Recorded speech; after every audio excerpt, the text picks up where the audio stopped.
L'homme au secret maudit. Tout le monde le respectait. On admirait sa richesse, sa générosité, sa foi. Mais personne ne savait d'où venait vraiment son argent. Et ce qu'ils ont découvert après sa mort a brisé sa famille à jamais. C'est l'histoire de Moriba Afrique. Dans une grande ville de Côte d'Ivoire, un homme faisait parler de lui comme personne d'autre. Il s'appelait Daouda, un homme impressionnant, grand, peau claire, élégant. Il avait cette beauté qui dérangeait même les hommes. Rien qu'en le regardant, tu savais, cet homme était au-dessus. Mais ce n'était pas que son apparence. Daouda était riche, très riche. Il avait des voitures, des maisons, des immeubles. Et tout ce qu'il touchait semblait se transformer en argent. Mais ce qui frappait encore plus, c'était sa générosité. Il aidait tout le monde. Il construisait des mosquées, en rénovait d'autres. Il faisait des dons anonymes à des familles entières. Quand il passait dans un quartier, son parfum restait dans l'air. Un parfum si fort, si noble, qu'on disait « Même son odeur sent la bénédiction ». Il était marié à 4 femmes, toutes respectées, bien traitées. Il avait une grande famille, des enfants nombreux, bien élevés, bien habillés, bien éduqués. Tout le monde voulait ressembler à lui. Tout le monde l'admirait. Mais dans cette maison parfaite, il y avait un secret. Au fond d'un couloir, il y avait une chambre fermée. Une pièce simple, sans décoration, mais toujours verrouillée. Personne n'y entrait, ni ses femmes, ni ses enfants. Une seule fois, une de ses filles avait osé s'en approcher. Il l'avait vue. Et pour la première fois, Daouda s'était mis en colère. « Cette pièce, c'est ma pièce. Tu n'y entres jamais. Personne n'y entre. » Depuis ce jour, plus personne n'a osé poser de questions. C'était un tabou, un silence, une peur. Le temps passait. Daouda vieillissait, mais restait fort, debout, toujours respecté. Jusqu'au jour où, en revenant d'un voyage, il s'est effondré dans sa cour. Crise soudaine. Urgence. La clinique l'a pris en charge, mais les nouvelles étaient mauvaises. Son état s'est dégradé rapidement. Et Daouda a compris. Alors, il a commencé à préparer sa fin. Il a réuni ses femmes, ses enfants. Il leur a parlé, calmement, les a bénis un par un. Mais une nuit, il a demandé à voir sa première femme, Aïssata, la femme de Cesse début, celle qui était là avant l'argent. Il l'a fait asseoir près de lui et il lui a dit « Écoute-moi bien, je vais bientôt partir, mais je dois te confier quelque chose. Tu connais cette chambre, celle que je n'ai jamais laissé personne ouvrir ? Dedans, il y a une caisse, fermée, avec un cadenas. Cette caisse, c'est là que se trouve la source de notre fortune. Tant qu'elle reste fermée, la richesse ne nous quittera jamais. Mais le jour où quelqu'un ose l'ouvrir, tout ce que nous avons disparaîtra. » Aïssata a senti son cœur se glacer. Elle voulait comprendre, poser des questions. Mais il a levé la main. « Tu ne veux pas savoir ce qu'il y a dedans. Ce n'est pas pour toi. Promets-moi juste de ne jamais l'ouvrir et de ne laisser personne le faire. » Et Aïssata a promis. 3 jours plus tard, Daouda est mort. Son enterrement a paralysé la ville. Des centaines de personnes sont venues. On a loué sa générosité, son humilité, sa foi, sa grandeur. Mais dans sa maison, une autre ambiance commençait à naître. Le deuil laissait doucement place à l'envie, à l'ambition, à la convoitise. Quelques jours après l'enterrement, la famille a commencé à se réunir pour parler d'héritage. Et là, une voix a demandé « Et la chambre au fond, là, qu'est-ce qu'il cachait dedans ?» Aïssata s'est levée et a parlé devant tout le monde. « Mon mari m'a confié un secret. Il m'a supplié de ne laisser personne ouvrir cette chambre.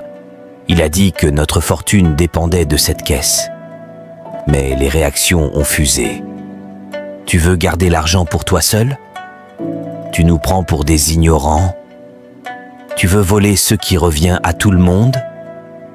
Malgré ses pleurs, ses protestations, ils n'ont rien voulu entendre. Et ce jour-là, la porte interdite, a été brisé.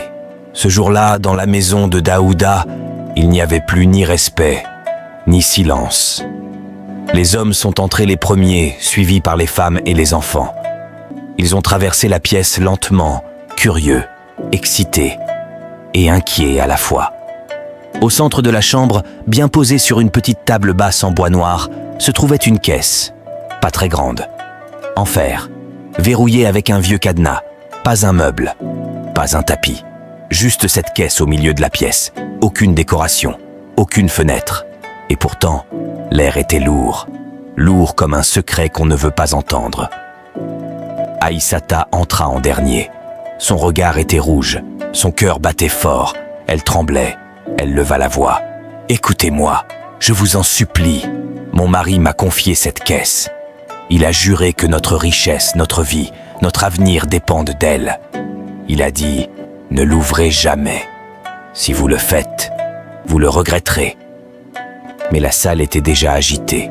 Des murmures, des regards pleins de doutes.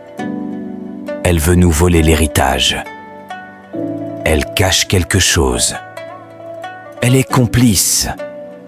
Un des fils de Daouda s'est avancé. Il avait une voix grave. Personne n'a jamais vu ce qu'il y avait dans cette pièce. On a le droit de savoir.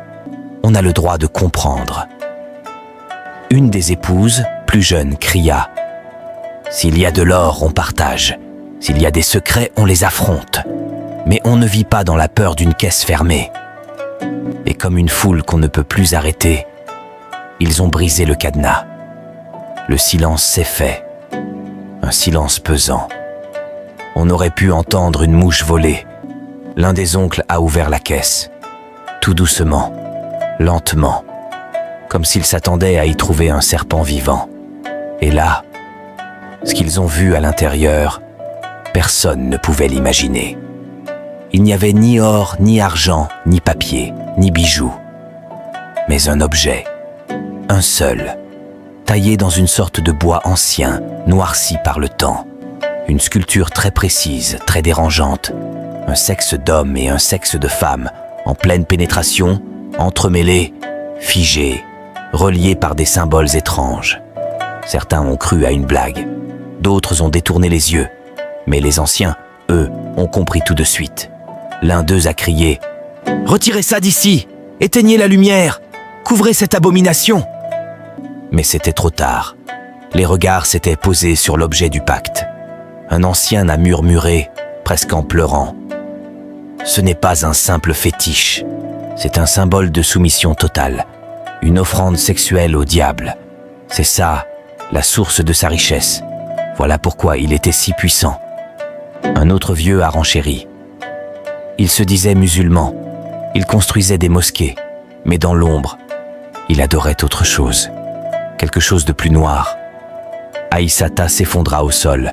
Elle hurlait. Elle criait que ce n'était pas possible. Mais tout devenait clair. La pièce vide. La caisse cadenassée.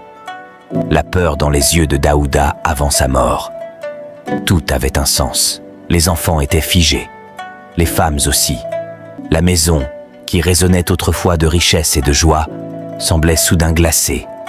Un silence long, un silence de honte, un silence de malédiction.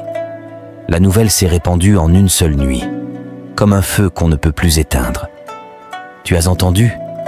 Ils ont ouvert la chambre de Daouda. Ils ont trouvé une chose bizarre. Il aurait fait un pacte avec le diable. Les gens en parlaient dans les taxis, dans les marchés, à la mosquée, au salon de coiffure, dans les cours communes. Tout le monde était choqué. Personne ne voulait y croire. Mais tout le monde voulait savoir. Les anciens, eux, ne parlaient pas. Leur silence faisait plus peur que les rumeurs. L'un d'eux a simplement dit « Quand une richesse dépasse l'explication humaine, il faut toujours se méfier. » Dans la maison de Daouda, plus rien n'était comme avant. Certains enfants avaient disparu, partis se cacher chez des proches. Les femmes ne se parlaient plus. Les disputes éclataient pour tout et pour rien. L'ambiance était lourde, sale, irrespirable. Aïssata ne mangeait plus. Elle s'enfermait dans sa chambre. Elle priait, pleurait, demandait pardon à Dieu à voix haute. Même si elle n'avait rien fait, Elle se sentait responsable. J'aurais dû empêcher qu'ils ouvrent cette caisse. J'aurais dû la brûler après sa mort. Mais il était trop tard. Quelques jours plus tard, la malédiction a commencé. Un premier commerce a fermé. Un des grands magasins de la famille, qui rapportait beaucoup, a été cambriolé. Le propriétaire du local a refusé de renouveler le bail. Ensuite, un des camions de transport a eu un accident sur l'autoroute. 3 employés blessés, les marchandises perdues. L'assurance a refusé de rembourser. Puis, les comptes bancaires ont été gelés. Une enquête a été ouverte. Il y avait des irrégularités, des anomalies que personne n'avait remarquées avant. Un des fils de Daouda, Idriss, a tenté de calmer la situation. Il a voulu vendre une villa à Bingerville pour injecter de l'argent. Mais au moment de signer, le notaire l'a arrêté. « Monsieur, cette maison n'est pas au nom de votre père. Elle est au nom d'un homme qui n'existe pas. » La panique a commencé à s'installer. Les gens qui autrefois mendiaient devant leur portail ont commencé à leur tourner le dos. Certains voisins ont interdit à leurs enfants de fréquenter les enfants de Daouda. Même les imams, ceux à qui il avait donné de l'argent, commençaient à prendre leur distance. L'un d'eux a dit publiquement « L'aumône est bénie seulement si elle vient d'un cœur pur. Et si elle vient du diable, elle pourrit ceux qui la reçoivent. » Les 4 femmes de Daouda n'étaient plus que l'ombre d'elles-mêmes. L'une d'elles est tombée malade. Une autre a tenté de fuir avec ses enfants, mais a été arrêtée à la gare par des membres de la famille. La confusion régnait. La maison, autrefois pleine de rires, de plats parfumés, de prières collectives, était devenue une prison silencieuse. Une maison vide. Une maison hantée par le souvenir d'un homme qu'il ne reconnaissait plus. Et dans tout ça, la sculpture, elle, avait été remise dans sa caisse, cachée à nouveau dans la chambre. Mais même fermée, elle était toujours là, comme si son aura, son influence, sa présence maléfique, continuait d'agir. On pensait avoir tout vu. Mais ce n'était que le début. La vraie descente, elle a commencé quand la mort a frappé un des enfants. C'était un samedi matin. Et puis plus rien. Le silence a été total. Les fidèles se sont précipités vers lui. Son cœur avait cessé de battre. Net. Comme si on lui avait retiré la vie d'un coup. Ce jour-là, tout le monde a compris que ce n'était pas une coïncidence. C'était le prix à payer. Et ce prix, malheureusement, n'était pas encore terminé. Quelques jours plus tard, un autre fils, Issa, l'aîné de la famille, a commencé à perdre la raison. Il parlait seul. Il riait sans raison. Il restait parfois des heures, assis face à la porte de la chambre interdite, à fixer le bois, sans bouger. Une nuit, sa sœur l'a trouvé à genoux devant la caisse. Il murmurait « Reprends-moi, ramène-moi, je veux te servir comme lui. » Ils ont dû l'attacher, puis l'envoyer au village, chez un marabout puissant. Mais même là-bas, les choses ont empiré. Les poules du marabout mouraient, les murs se fissuraient, les prières ne passaient pas. Le vieux marabout a fini par appeler la famille et dire « Ce que vous avez réveillé, je ne peux pas le renvoyer. Ce n'est pas de la sorcellerie simple, c'est plus profond, c'est plus ancien. » Pendant ce temps, la ville n'était plus la même non plus. Partout où l'on prononçait le nom Daouda, on baissait la voix. Certains disaient même « Ce nom-là, je ne veux plus qu'il entre chez moi. » Ses anciens amis ont coupé les ponts. Ses anciens partenaires ont retiré leur part des affaires. Et même des membres éloignés de la famille ont changé de nom pour ne plus être associés à cette histoire. Et Aïssata, la pauvre Aïssata, elle ne quittait plus sa chambre. Elle priait sans cesse. Elle dormait à peine. Elle parlait parfois toute seule. Un jour, elle a confié à une voisine. « Mon mari a vendu notre avenir. Il nous a offert le confort, en échange de nos âmes. » Elle pleurait. Elle murmurait. Elle priait. Mais la paix ne revenait pas d'hôte. Un soir, une rumeur a couru dans le quartier. Quelqu'un aurait vu l'ombre de Daouda sortir de la maison, en pleine nuit. Debout, silencieuse, marchant lentement, parfum dans l'air, avant de disparaître. Ceux qui l'ont entendu n'ont plus jamais osé passer devant cette maison après 22 heures. Et la caisse, toujours là, toujours fermée. Mais chaque nuit, on entendait des bruits, des chuchotements, des coups, comme si quelque chose à l'intérieur demandait encore. 3 mois après la mort de Daouda, la maison qu'on appelait autrefois le palais du quartier était devenue une ruine vide, rongée par les mauvaises herbes. Les murs craquaient, le portail était rouillé, les vitres brisées, et à l'intérieur, plus personne. Aïssata avait été envoyée au village, folle de douleur. Ses yeux ne brillaient plus, elle ne parlait presque plus, et a murmuré le nom de Daouda. « Pourquoi tu nous as fait ça ?» Les autres femmes s'étaient séparées, chacune de leur côté. 2 étaient retournées vivre chez leurs parents. Une avait tout simplement disparu. Certains disaient qu'elle avait fui au Mali. D'autres juraient l'avoir vue rôder autour de la tombe de Daouda, seule, en pleine nuit. Les enfants, eux, étaient brisés. Certains vivaient dans la rue. D'autres s'étaient tournés vers de mauvaises fréquentations. Un seul avait réussi à repartir à zéro. Le plus petit, confié à une famille étrangère qui ne connaissait rien de cette histoire. Tous les biens avaient été saisis ou perdus. Les terrains vendus à vil prix, les voitures confisquées, les comptes vidés. La grande richesse de Daouda avait fondu comme la fumée d'un sacrifice interdit. Et la caisse ? On ne savait plus où elle était. Certains disaient qu'elle avait été enterrée.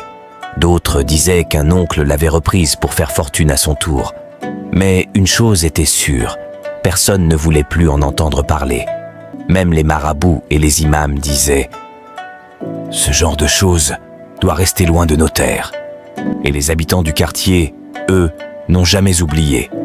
Pendant des années, on racontait aux enfants cette histoire non pas pour les faire peur, mais pour leur faire réfléchir.